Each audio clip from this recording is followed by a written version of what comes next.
Hi, welcome to Yoyo TV. పాలన విషయంలో CM Revanth Reddy ఎక్కడా తగ్గడం లేదు.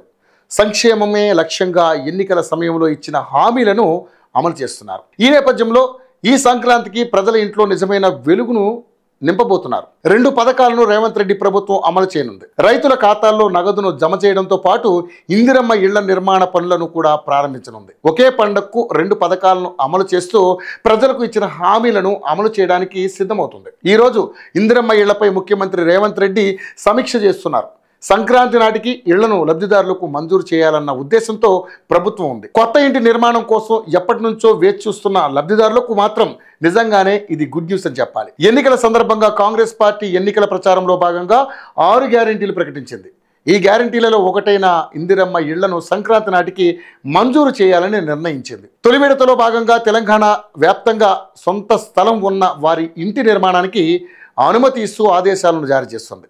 వారికి ఇళ్ళు నిర్మించుకోవడం కోసం 5 లక్షల రూపాయల దశల వారీగా ఇవ్వనుంది. ఇందుకోసం తెలంగాణ ప్రభుత్వం ఇప్పటికే యాప్లను కూడా సిద్ధం చేసింది. యాప్ ద్వారా తాము దరఖాస్తు చేసుకోవచ్చని సూచించింది. స్థలం లేని నిరుపేదలకు మాత్రం 2వ విడతలో ఇళ్లను మంజూరు చేస్తారు. వారికి స్థలంతో పాటు 5 లక్షల రూపాయలు ఇవ్వనున్నారు. ఇక రైతు భరోసా నిధులను కూడా సంక్రాంతికి విడుదల చేస్తామని ముఖ్యమంత్రి రేవంత్ రెడ్డి ఇప్పటికే ప్రకటించేశారు.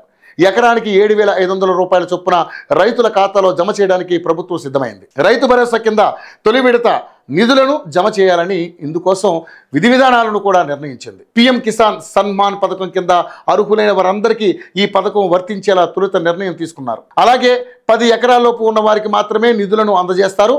ఆదాయ పన్ను చెల్లించే వారికి, ప్రభుత్వ ఉద్యోగులకు మాత్రం ఈ పథకం వర్తించదని ప్రభుత్వ వర్గాలు తెలిపాయి.